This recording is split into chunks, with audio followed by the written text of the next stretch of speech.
We are live. Welcome to Real Divorce Talk. I am your host, Brian DeVore with Pacific Sotheby's International Realty and with Divorce Home Solutions. My partner in the business, as well as my normal co-host, Jamie Shapiro, is on assignment. I like to say on assignment. She's not really on assignment. She's in Israel going to her friend's wedding, her family member's wedding. So with me today, as usual, as co-host is Sean Weber. Sean, how are you? I'm good. How are you? I'm doing excellent. Glad to be here. I'm kind of excited about today's show. I was anticipating it in a good way because we have a lot of different guests talking about a lot of different topics today. Yeah. So we're going to go a lot of different directions, and I think we're going to be talking about some pretty important things. So be sure to follow our page so you can get any updates as we have them. And also, our guests here are welcome to blog on the site. So keep visiting the Real Divorce Talk page so you can get more helpful information about everything we talk about and then some. So I think two of the most important aspects of divorce that people go through are the financial side and the emotional side. Would you agree? I'd agree. It's more than just a legal process, right? It's this human experience, and when you're talking about humans, you've got money and you've got feelings. Right. And they all kind of go together, and when you're talking about a family and what a family is there to do, it's there to provide for your children and provide for yourselves, and when that's kind of topsy-turvy, you got to talk about money and you've got to talk about the emotions. Right. And if you have those heavy emotions and the financial side, it makes the legal side that much more difficult to navigate through, I would think. For sure. So with us today are a few guests. We're going to touch on a few different points of those topics. The financial side, we have with us Carly Hedepol. Hi, Carly. How are you? Good morning. Great. And Carly is with Your Money Advocate.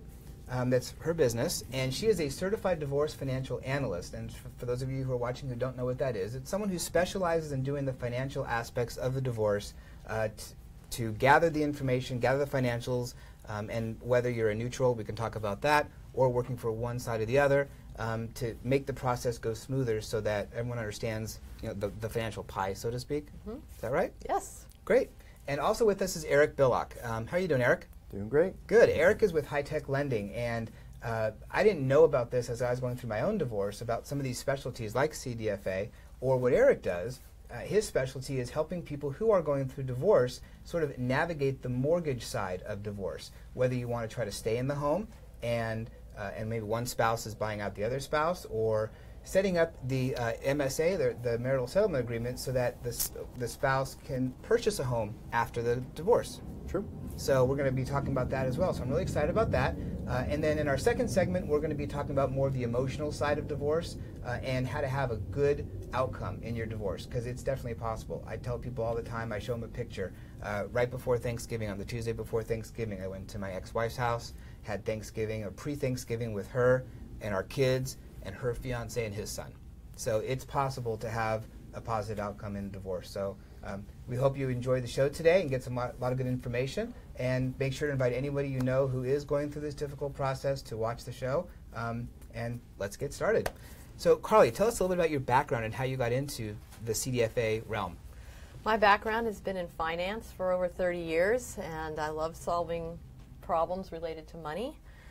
So I discovered the concept of a CDFA and thought it would be a really good fit with my background in corporate finance, portfolio management, private equity, all kinds of real estate financing, and to take that to apply it to divorce and problem solving, how to optimally divide people's assets and help guide them through the financial quagmire of divorce, which is dictated by California family law, not really what you think how it's going to go. So I got my certified divorce financial analyst certification. I'm also a certified business valuation analyst, also for the purposes of divorce. So I really enjoy trying to solve the problems related to money and divorce.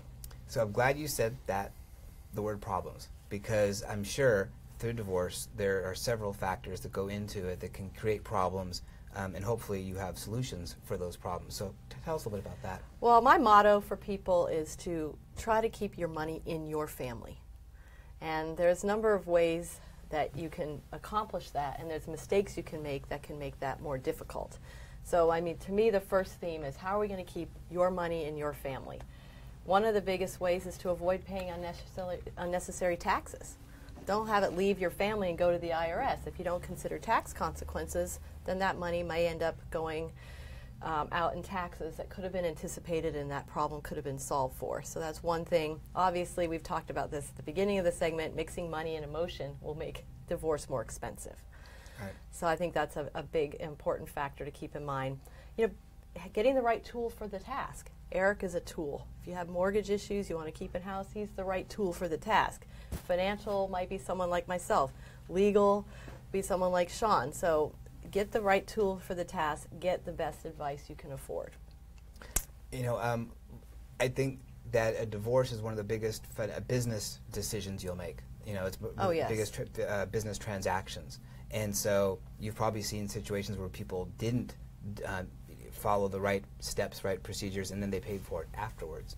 Well, there's no do-overs in divorce. Right. I mean, I think Sean can tell you that. So you want to try to get it right as best you can. You want to anticipate the consequences of different potential financial settlement scenarios, not only for currently, but what is it going to look like 5 and 10 years down the line? That's what often is neglected, is what is the implication of keeping the house?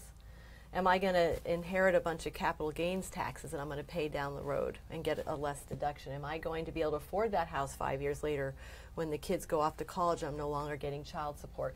Trying to anticipate those things so that we can try to make that work for the whole family and optimize it as best we can by considering the implications. Yeah, and do you find that people do mix emotions when they're looking at these things, like Oh, like looking at absolutely. keeping at the house or keeping their pension? House and pension are the two biggest emotional pieces that I see. And obviously the payment of support.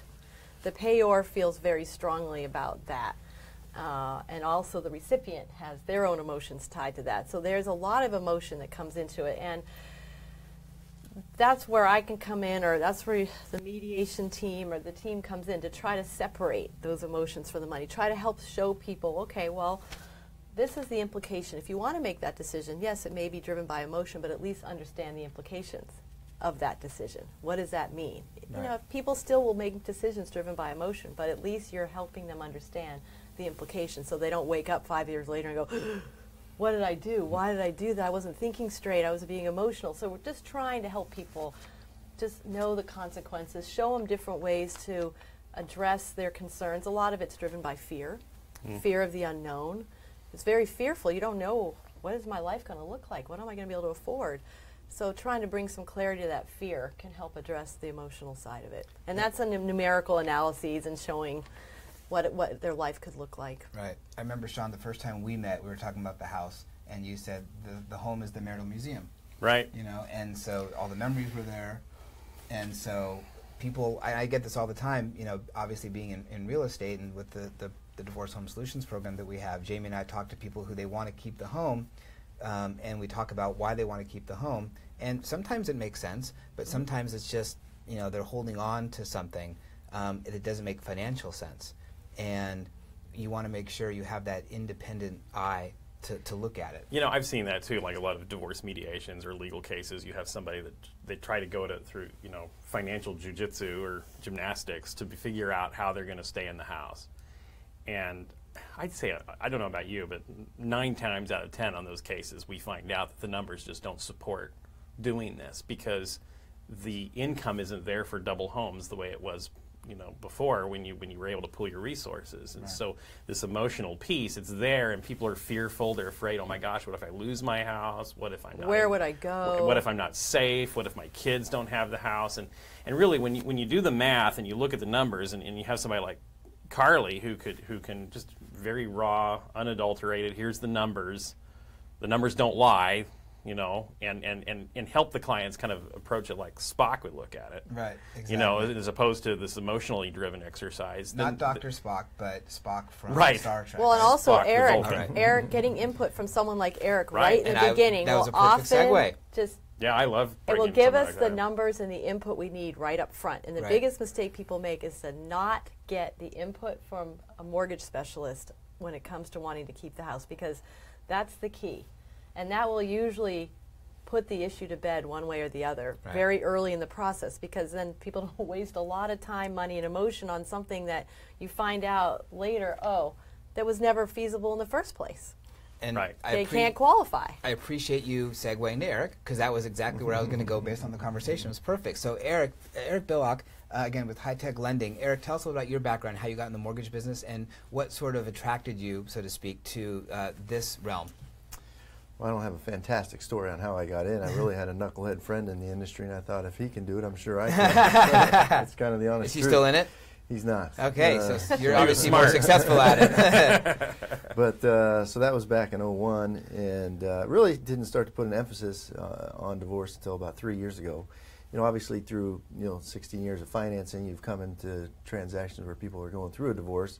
But I did start to see there where a lot of times people would come to us saying, hey, I got a divorce and I want to keep the home, and the home was awarded to me and I need to refinance. And we'd go through and run the numbers and it'd be like, oh, bummer, unfortunately, the way this is written, there's not enough income here for you to qualify to keep the home. And so I just kind of started to see it as an underserved market, and so and I started to see that people were getting divorced with the hopes that, with the thought that they were going to be able to keep their home. Then they go to do the financing. It's like, hey, you don't qualify, And so I started to again put a focus on it a few years ago with the thought of, educating people to get me into the conversation sooner rather than later. So get me into the conversation, or somebody like myself, pre-decree. As soon as you're starting to think about divorce, start talking to somebody like myself to figure out, hey, what's it going to take to keep the home? So that when they do meet with a mediator or an attorney, then they're educated, or we can work with the attorney saying, hey, they need to receive child support or alimony in this amount for this period of time, so that when we go to do the financing in the future, we're going to be able to get the financing completed. And you have a designation or a specialty in this, is that right? Yeah, I do. Kind of as I started to put a focus on it, I saw that there was a curriculum to where you can earn a designation, Certified Divorce Lending Professional. And again, being in the business for 16 years, working through some divorce cases, you thought you kind of knew it, but I sure learned a lot more and really saw it as a specialty going through the certification program. Right. So I know there's a lot of good lenders out there, but I think in this particular case, it's super critical to get someone who really has an eye and works on this all the time. It is. It's a whole different animal. It is. I mean, even talking to head underwriters at different companies, I mean, who are supposed to know the guidelines inside and out, they don't really know the divorce stuff inside and out, and so, really? And then just talking to clients who've spoken to other lenders, you could see that I'm not the only person that knows what I'm doing, trust me, but there's definitely a lot of misinformation out there. Right.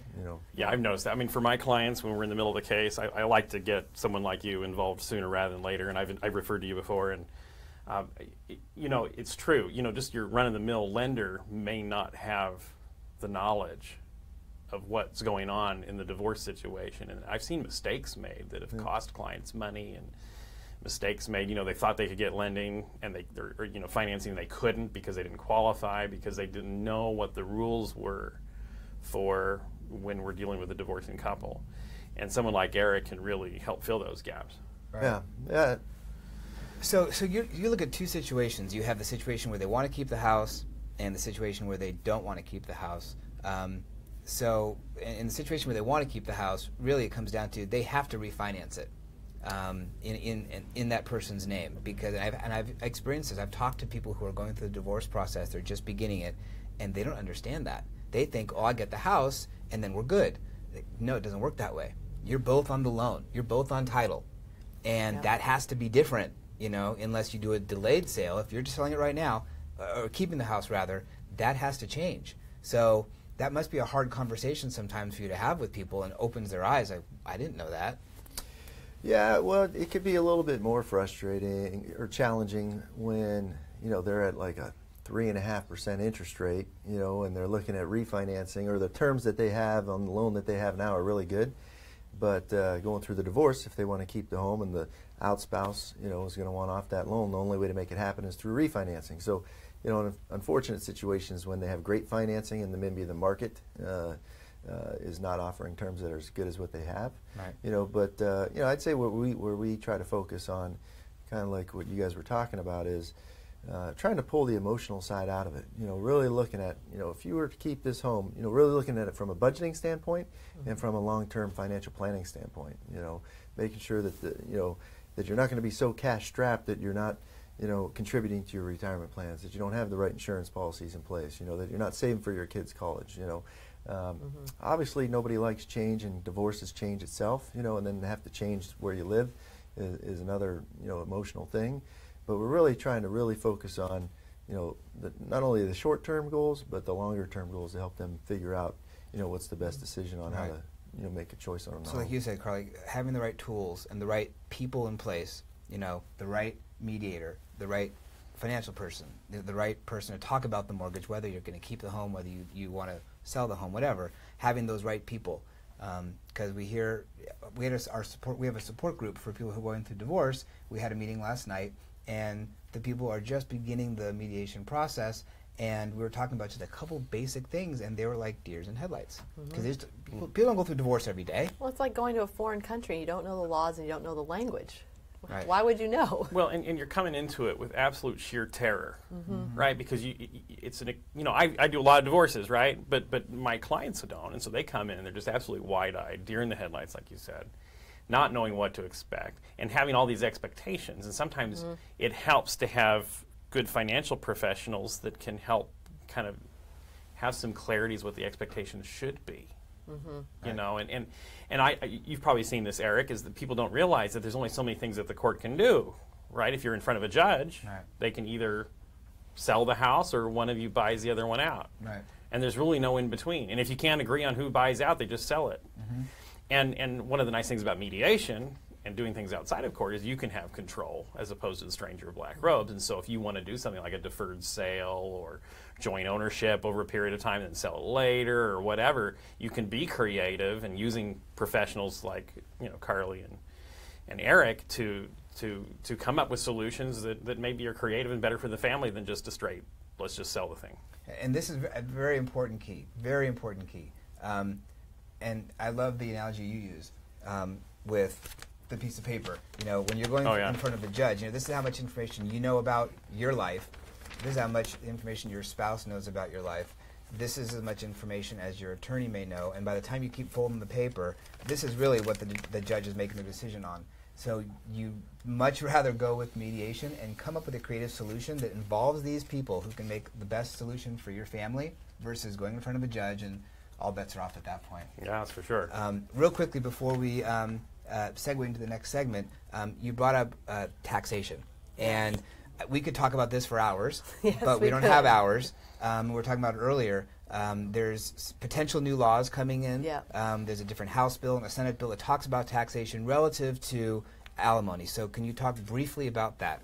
Well, I think that everybody is watching closely to see what Congress is ultimately going to pass. And there's been different versions. Everyone's talking about it. There's probably a lot of misinformation out there. But the primary issue on the table that affects divorce is whether or not spousal support will continue to be deductible by the payor and then taxable to the payee. And so that, if they change that, that could radically change how we go about trying to optimize financial settlements. It'll change how much support the recipient gets. It's going to change a lot, especially in California, where there's a program called DissoMaster that calculates all of the machinations of the tax. And I think we were talking before the show, and Sean was saying what the attorneys are doing to try to for cases that are close, trying to get things done by year end. And it was very, very interesting. But at the end of the day, none of us really know what it's going to mean. But we have to remember this is very important in divorces, this tax issues. Also, the deductibility of property tax in states like California. That can change some of the dynamics. That often gets factored in as well in how things get allocated. And the more things that are deductible to the payor, the more income that's available to the family. The net spendable income is higher. So it really is an important factor, and if that goes away, it's going to change a lot for everybody. Yeah, and it's going to. I think it's going to be in the negative. It's actually people are going to have less money because before we were able to shift the tax burden from the person in the higher tax bracket, the support payer, who maybe was at a 30% tax bracket, to the support recipient, who is maybe in a 25, 20, maybe doesn't pay taxes bracket. And now, that saved money to the family. Now, if we're talking about shifting that back to the higher earner, that tax burden then is going to go to the family, and it's going to cost the family more money. Right, absolutely. So we can go on for hours about this, and we don't even have a final resolution yet because the House has one version, the Senate has the other, and we'll see how it plays out. See what the sausage turns out to be. It's most concerning to those people who are late in their divorce process right now. Right. And they're scrambling with their attorneys on how to sort of plan for this, because you were saying that you're putting in all new language into the agreements to try to anticipate. So I think, but it's going to be interesting to see how it turns out. Yeah, A absolutely. lot of fun. Yeah. Oh, yeah. Fun. Thank you, So, Congress. Carly, thank you very much. Carly, if Thank people you, want to Brian. talk to you about more about what you do and how you can help them, how can they get a hold of you? You can contact me at carly@yourmoneyadvocate.net. It's Carly, C-A-R-L-I-E. I have a website called yourmoneyadvocate.net. And my telephone number is 858-342-7756. I'm always happy to answer questions, provide information to help people get started on their process. So please feel free to contact me. Thank you, Brian. And Eric, And how Sean. can people get a hold of you? Yeah, I'm a phone call guy, so I'd say best way to catch me is just call me directly at 760-476-3127. And you're paying for a lot of professionals as you go through this process. Fortunately, we kind of work as a consultant for free, and we get compensated in the end when we help somebody with the financing. We get paid by the lender. So for us, it's just kind of a free consultation, and we spend a lot of time, kind of hashing out the numbers to get people on the right track. Right. And I will say this from personal experience, they both answer their cell phones pretty much right away. So I do like that about them. Thank you very much. We're very grateful you guys came. Thank you. So thank you. So Sean, I want to talk a little bit about what it is that you do. You do things a little differently than the dolphin attorney. Yeah, I always say I'm a dolphin instead of a shark. So explain that, because I like dolphins. They're very cute, but tell us They're why. cuddly, yeah. They are very cuddly. And I did pet one once. Right? Well, I mean, everybody likes a dolphin, right? But the thing about a dolphin versus a shark is a dolphin is warm-blooded. A dolphin uses this very large brain that it has. It's one of the most intelligent animals in the wild kingdom, probably more intelligent than we are. We just don't know. And a shark, however, is very instinctual, and it's about, getting prey. Whereas a dolphin can actually get more prey and be more successful than a shark can at hunting because they work together and use their brain. And that's what I try to do as an attorney and as a mediator, is working with the family to do it in a more humane way to try to, reach resolution of their divorce situation without completely screwing up their family and screwing up their nest egg. And there's a way to do that. And like we were talking about before, being clear on the finances at the beginning is very important, and being clear on the emotions is very important. Absolutely. So, Sean, how can people reach you if they want to learn more about your process? Well, the best way to get me is go to my website, WeberDisputeResolution.com. That's Weber with one B, like the grill, all one word, WeberDisputeResolution.com.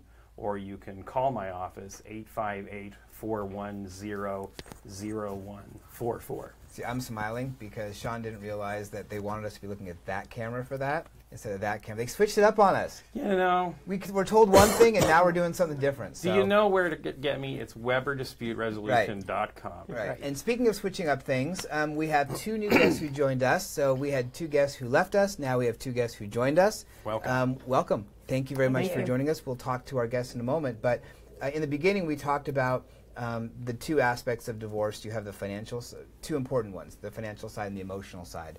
And I'm very grateful. Sean introduced me to one of our guests, and she's a noted author as well. So I'm very excited that Dr. Constance Ahrens is with us today. How are you doing? I'm doing very well, Brian. Good. Thanks. And she did a really interesting study, which we'll talk about in just a moment. And then Allison Patton is with us. How are you doing? Thank you. Fine. Good. And Allison has a unique perspective on divorce she calls the lemonade divorce, which I kind of want to talk about. I'm assuming it means turning lemons into lemonade. That's right. And so I think, we want to talk to Dr. Ahrens about some of the outcomes of divorce and how you can have a good divorce, which is actually the title of her book. If you want to show that to everybody, please. Which camera? Which camera are we on, guys? Whatever there. That one, right there. Keep turning, keep turning. There you go. There you There go. you go. The Good Divorce, which is a study that she did several years ago, and so we're going to talk about that. And then with Allison, sort of the lemonade divorce, and I love sort of your model as far as the two outcomes that you want to see with divorce. So we're going to talk about that as well. So we'll start with Dr. Ahrens. So you started your research on this particular book several years ago. And what was the goal behind your research and this book? Well, the goal was to provide information that was done by research rather than just opinion, and it was to help parents have a divorce where they can still continue to parent and where their children keep all the meaningful family ties. So a grandma, they're still talking to, aunts, uncles, but showing divorcing people that there is a way through this divorce and to come through it as a family. And at first that's a hard concept for them to grab, but they do. And the book is like a roadmap, and couples can read this, and I've seen this all the time. They'll say to me, I'll get emails and I'll get things to my website about how grateful we are to have found a positive way, because most of the books are written negatively about the bad effects. Right. And this shows where there are some bad effects, but how they can be circumvented, So when I met in your office the other day, and I loved our time together because I could learn all about this. When you went through a divorce, and so that was probably one of the motivators behind this. And when we were talking, you said at the time you went through your divorce, there was no at fault divorce, Right. and there was no joint custody.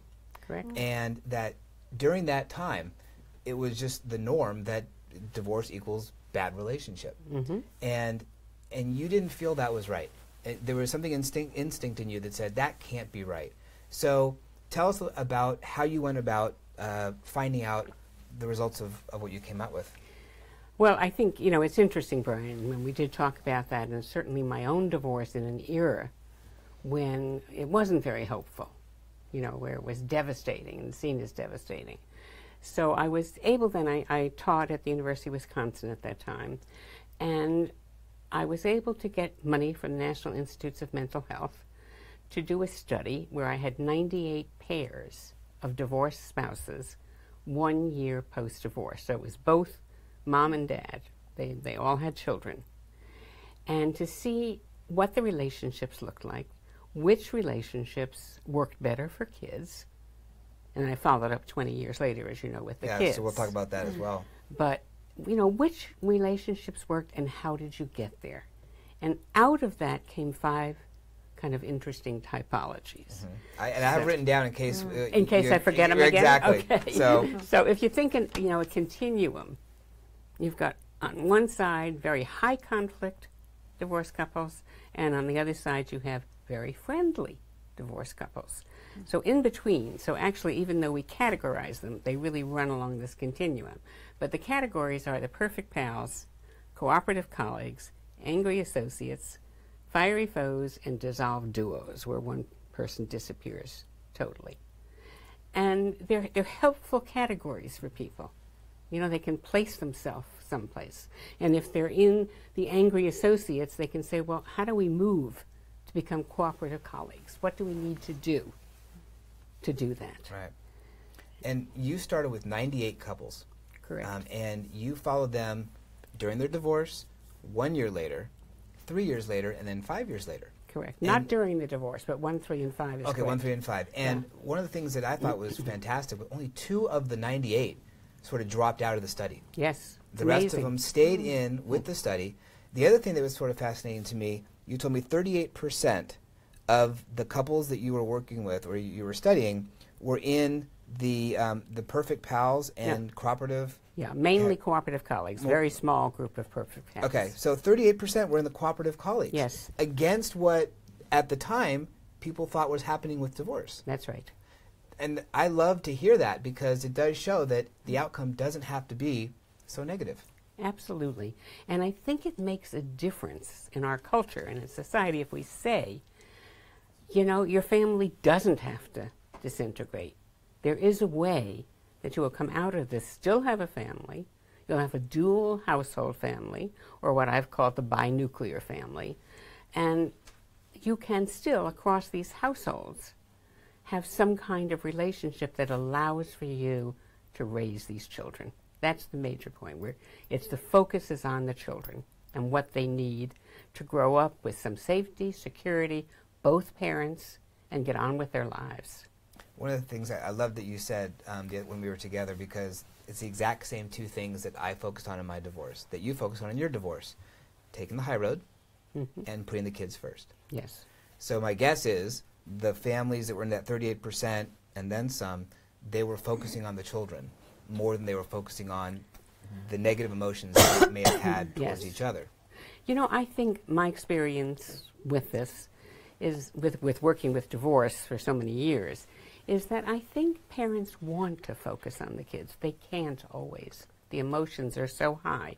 But even in high emotions, you can help them get back to the focus on the kids. You know, that this is their divorce, and their divorce is going to impact your kids, their kids. And how do they want to do this in a way that they can still have a meaningful relationship with the children, and the children aren't caught up into all the negative stuff that can go on with divorce. You know, they don't need to hear all that stuff. Right. And there's certain things that you don't want to have your kids as a confidant. You don't want to tell them all the negative things your spouse did. Yes. So you wrote a follow-up book, and about the children. So tell us about that I'm book. supposed to show this one now? Let's show that one. Which camera are we in, Okay. guys? There you go. There we go. Thank you. Thank you. I wrote a follow-up book when I decided to interview the children of these families 20 years later. Now, by then, I'd moved to Southern California. This was not going to be easy. I had no funds. And what happened is one day I got a phone call. I had a doctoral student in my office, and the person on the phone said to me, "Look, it's end of year." This was a medical group. "It's end of year, and we need to put this money someplace for research. Do you know, because of your research, anybody that's doing this?" I said, "Oh, of course." And when they were done, I turned to my doctoral student. I said, "There's your dissertation. Let's go." And so we were able to find these kids. That, too, was amazing. So we interviewed 173 children from these now then 96 couples in the end. And we were able to find them by looking in phone books and so on. And people said, "Well, why didn't you call their parents?" And I thought to myself, I'm a parent. If somebody called me and asked for my daughter's phone number, I wouldn't give it. You know, I would say, "Tell me your number. I'll tell her. She'll call you." So we didn't want to go through the parents. So we just started with this blindly going to the phone books, but it was Dane County, Wisconsin. We hope some of them stayed there. It's a great city and town and university, so we hope we'd find some there. And what we found is if we got one of a family, and there were 5 siblings, the others almost called us. They wanted to be interviewed. I mean, it was like, don't leave me out of this one. And so we were able to see 20 years later, and there's no other study out there like this, 20 years later, how these kids were. What were they feeling? What did they think about the divorce? What did they feel about the divorce? What was it like at the time and now as you look back, because they're looking back 20 years for at the time of divorce. Right. Interesting fact always is that children don't remember the time of the divorce, the legal divorce. They remember the separation. For them, that is the divorce date. So we found out a lot from these kids, and we found that 80% were doing very well. You know, they were doing typically what you would expect from these now young adult children. And 20% were not doing well. And because we had the parents in the study from those years, we could go back and look. And we, figure out why some kids did better and some kids did worse. The ones that were doing poorly had high conflict parents. There was either alcohol abuse in the home or drug abuse in the home, sometimes family violence. So it was, these kids came from more troubled homes and parents who had a high conflict divorce, rather than the, other 80%. Right. Who had parents that were not in these kinds of difficulties, So if you are going through divorce, please keep this in mind. Keep the children in mind, because 20 years later, you want your children to be in the best position possible, to be the best citizens you possibly can. I'll wrap with one thing that you said. I put it in quotes. Can I use it? Well, I don't to know pay what you. it I don't know if I have to pay you. Even though Tell me what it is first. even though divorce is difficult, you can always find ways to be cooperative for the sake of the children. You'll get paid back. Yes. And you absolutely get paid back in dividends. Absolutely. How can people find your books? Well, they should be able to go online, and if they or go to Amazon.com. They can either get it as an ebook, or if they still want, paperback books to read by hand, they can get them there. They can go into any bookstore, and if they don't have it in stock, they should ask for it, and they'll get it. And it's the published. Oh, sorry. Sorry, the names of the books again are The Good Divorce. Are The Good Divorce, and We're Still Family, and they're this is the 20 years later. This is written over the first 5 years of divorce. And they're published by HarperCollins. Great. And they should be available, but they're certainly available, I know, on Amazon. I haven't run around to all the bookstores to see if they've got them now. I frequently refer my clients to the books, and I always tell them, just Google The Good Divorce. You'll find it. Right. And it's on Amazon. And my clients just give me great feedback about the books and what that means to them, because it really is true that you can have a good divorce. And it's not the end of the world. Right. When the divorce happens, and just because you're getting divorced doesn't mean that your family's ending. Right. Yeah. Absolutely. And also, so thank you very much. We really appreciate you for coming, Dr. Ahrens, and talking about the good divorce. And now we're going to I keep using the word segue. We're going to segue to Allison, because her practice, her legal practice, is about sort of having a good divorce. So Allison, again, Lemonade Divorce, and you're an attorney and mediator. Right. It was interesting when you and I were speaking how it was a few years into your schooling that you came across mediation, and this was back when mediation was only done a little bit in Northern California. It was not known very well, but you really liked it. It was something that really appealed to you. Why is that? Well, yes, I went to law school back in the early 90s, and in my third year of law school, I had an adjunct professor teach me a class all about family law mediation. I'd never gone into law thinking I would do that, but I fell in love with that class and with that professor, who to this day is a mentor and friend. And when I first started, the question I would get sometimes when I would say to someone, "Are you interested in mediation?" they would say, "Is that the same as meditation?" I mean, there was really a lot of ignorance in the 90s about this as an alternative to divorce. So when I started practicing in the 90s, it was very much the traditional model of everyone hired an attorney. You often did settle your case, but it was the traditional adversarial process that still exists today. And I fell in love with mediation from the start. So I did do, like everyone, I started my practice doing litigation as well, but quickly moved to mediation, and Right. I've never regretted it. And for 10 years, I have done exclusively mediation or consulting with people who are mediating with somebody else, and I haven't gone to court in 10 years. And best decision I ever made. Really happy endings. Love my clients. Love my work. One of the few persons like Sean and I are on the same page. We wake up every day really excited about what we're doing, because we're actually helping people solve crisis and conflict in as positive a way as you possibly can. And so instead of being burned out in law, which a lot of people are at this point in their career, we're very energized by what we do. Now, your parents went through divorce. Right. Did that impact at all sort of your sort of philosophy of divorce and how you felt about it? Well, it did. My mother wanted to do very similarly to what Constance was saying.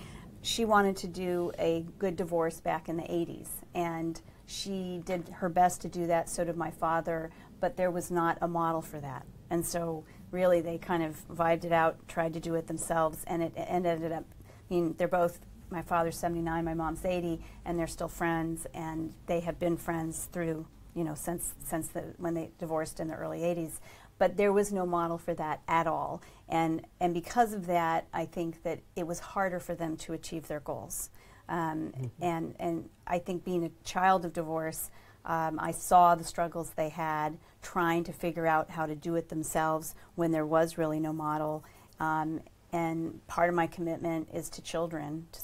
If their parents can get on the right track from the start, read a book like this, connect with mediators like Sean and I and other people in the community who have this approach and philosophy, you're so much more likely to have a good ending and get the result you want. It's all about the path you choose, really. Yes, absolutely. Right. It's a good point. It's about choice. Right. Right? You can choose to have a good divorce.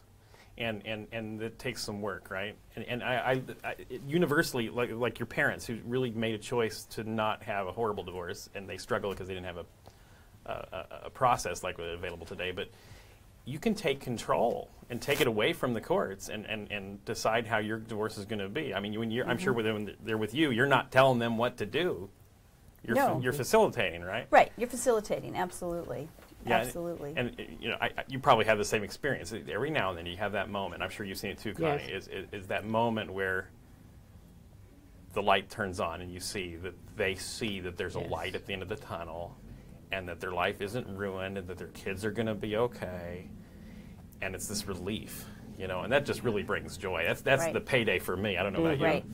Right. And to see a case that could have cost them $100,000 that ends up coming in for a fifth of the cost, or even a sixth or seventh of the cost, and you realize these people are going to end up having that extra money for their kids, for their college funds.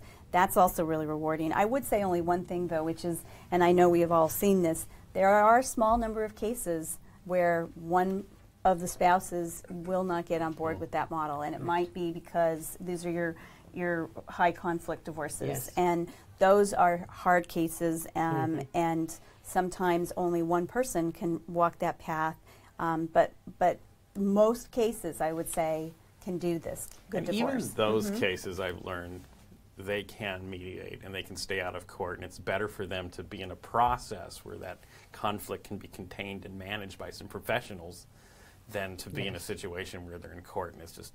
Absolutely, absolutely. You're right. Even some high conflict cases, we can Like get you and I them have been to on the some end. of them, right? Yeah, we No, can get yeah. them to the end. And you know, but I also like to say there's a group of cases that, you know, Right. those are the biggest challenges that we have. Well, and there's a Right. reason why we pay the Right. the person in black robes. Right. Yes. That's right. Right? 'Cause sometimes you have to have somebody that can take charge and make a decision you have Right. when the choice. parents can't. You have Yeah. choice. Right. Yeah. Right. So remember, we are live, so please send us your questions and comments. We have a few there. Yeah, we can. So Jen Cox asks, is it legal for my husband to pay all household bills but leave me with no money? I'm out of work for medical reasons. Is it legal? Well, that's a complicated question because Yeah. if someone is out of work, they're entitled to support, and the question is, you know, is the spouse paying the bills as a form of support? That would be an assessment that she should get with an attorney, or go into mediation and have them sit down and look at that, because you can pay support in the form of bills. The question really is there enough bills being paid at this point to meet what a support order would be? Right. If there is a duty of support in the code, Right. duty to support your spouse, duty to support your kids. I always remind my children that there's also a duty for the children to support their parents, and I'm Did they counting listen on to that. Okay. I'm counting on that. But you know, there are remedies available to you know, when somebody just takes off and doesn't pay anything, seek an attorney. That's the first thing I Yeah. would do. And Right, so right. Jen, I see your other question. We're kind of running out of time here, so but we will make sure to answer that question on the site. So be sure to look for that. I want to wrap real quickly with Allison because you do a lot of writing, a lot of blogging for the Huffington Post and on your website. I love your website. Lots of good information. So visit that, and your website address is? It's lemonadedivorce.com. Easy to Oh, remember. actually, that's my blog. My blog is lemonadedivorce.com. Okay. My website is AllisonPattonLaw.com. Allison with one L, PattonLaw.com. And Great. the best way to reach me is typically email, which is Allison with one L at lemonadedivorce.com. Easy enough. And then I'm going to end with this real quick. I love your two goals with divorce. We talked about this. Obviously, the legal side is to get divorced. But what was your second goal? Well, my second goal, everyone who comes in the office, when they sit down for mediation, I tell them, our first goal is, quote, the easy goal. We're going to get you through to a settlement, and we're going to get you done on paper so you never step foot in court. The second goal, which I set for everyone, particularly if you have children, is I'd like for this mediation process to be a process that will help you learn how to communicate and start a whole new chapter of your relationship as co-parents or as divorced people who, you know, let's close the marriage book, let's open a new book which is how are we going to learn how to communicate? Because if you have children, you're going to be together and connected no matter what, whether you're divorced or not, for the rest of your lives. And a lot of couples jump on board with that second goal, and by the time the mediation is over, they actually are starting to build a new relationship as co-parents. That is, for me, the most exciting part, when a mediation can come together and we actually achieve that second goal as well. That's amazing. And on that note, we're going to close the chapter on this episode of Real Divorce Talk. Thank you again to Allison Patton and to Dr. Constance Ahrens for joining us, as well as Eric Billock, who left, and as well as Carly Hedepol. So thank you again. We're very grateful for you for joining us. This is Brian DeVore with Pacific Sotheby's International Realty and Divorce Home Solutions for Sean Weber of Weber Dispute Resolution. Thank you for joining us, and we look forward to seeing you on the next episode.